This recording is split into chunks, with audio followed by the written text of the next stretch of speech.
कमर से दर्द, पैर में जाता है, sciatica पेन है, देख लीजिए कहाँ से कैसे नर्व कंप्रेशन होता है।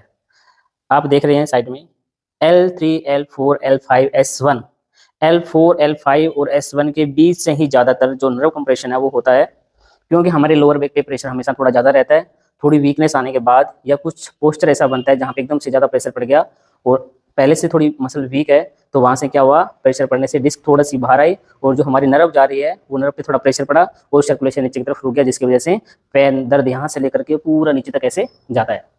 तो ये क्या होता है कि L आप देख लीजिए L4, L5 और S1 ज़्यादातर 99% जो चांस होता है वो यहीं से होता है। इसके बीच से अगर डिस्क आपकी बाहर निकलती है या वर्टिब्रा का स्पेस कम होता है तो आपके sciatica पेन होता है जो पैर में नीचे तक जाता है।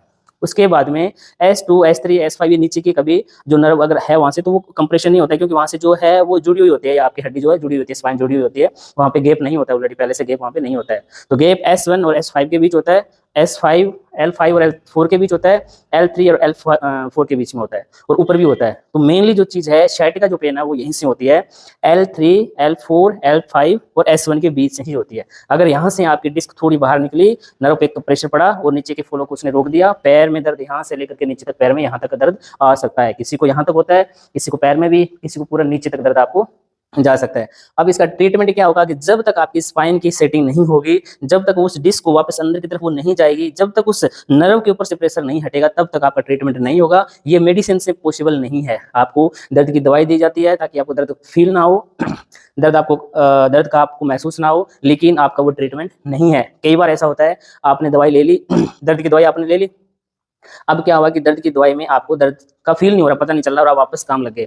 कई बार वो काम कर जाता है कि दर्द की दवाई आपने ली और काम कर रहे हो, वापस मूवमेंट कर रहे हो, एक से आप कुछ भी अपना रूटीन डेली का कर रहे हो, जिसमें कई बार करते करते वापस थोड़ी वो सेटिंग बैठ जाती है, ठीक हो जाती है। इसलिए 2-3 बार पेन किलर लेने से बाद में आराम आ जाता है स्टार्टिंग में। कई लोगों के साथ ऐसा होता है, लेकिन सबके साथ ऐसा नहीं होता है। अगर उसके बाद में पेन रहता है तो इसको ठीक करवाना बहुत जरूरी है, नहीं तो आगे जाके क्या होगा, आपके पैर में वीकनेस आनी स्टार्ट हो जाएगी, एक पैर आपका पतला हो जाएगा या फिर उसमें स्वेलिंग रहने लग जाएगी, पैर सुन्ना रहने स्टार्ट हो जाएगा, सुनपन रहेगा पैर में, नीचे उंगलियों में सुनपन रहेगा, आपको झंझन सी होगी, पैर भारी भारी लगेगा आपको। तो इसका ट्रीटमेंट होना सही होना जरूरी है, ताकि वो वहां से आपके नर्व कंप्रेशन जो हो रहा है, वो प्रेशर उसके ऊपर नर्व के ऊपर पड़ रहा है, वो कम हो, ठीक हो, ताकि आपका पैर बिल्कुल ठीक हो जाए। ठीक है, इस चीज का ध्यान रखें, समय पर ट्रीटमेंट कराएं, नहीं तो आपको ज्यादा दिक्कत आ सकती है। फिर डॉक्टर आपको बोलेगा सर्जरी करवा लो, इसका कोई इलाज नहीं है। सर्जरी में थोड़ा रिस्क रहता है 5%, लेकिन वो 5% अगर आप आ गए तो आपके साथ सोचो क्या हो सकता है, क्योंकि लोअर बैक की इंजरी में नीचे का जो पैरालिसिस होने का चांस होता है वो 99% होता है, लेकिन वो होता किसी 5% को ही है।